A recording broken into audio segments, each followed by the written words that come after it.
Trey Miller. I am the president and Primavera instructor with Global Project Management.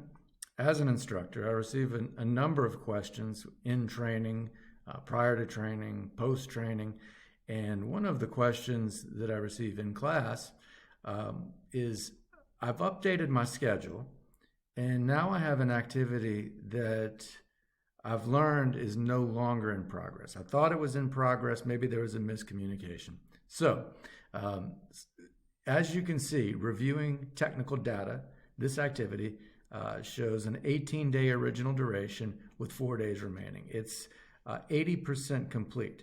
And let's just say that we haven't started reviewing the technical data and that was a mistake. So how do I deselect this activity from being started?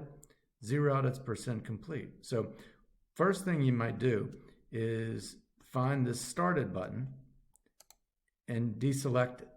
However, when you do that, what you'll notice is that you receive a message that says cannot set status to not started if it has actuals. So, and what they're referring to, it can be seen over here in this labor unit section. So this actual labor units, meaning actual man hours, is at 115.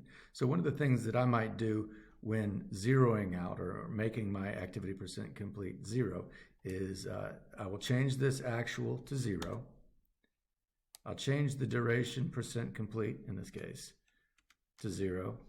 And then I go in and deselect the started button. I choose yes, and then of course I need to reschedule. So I hit F9, choose schedule, and now you can see the change.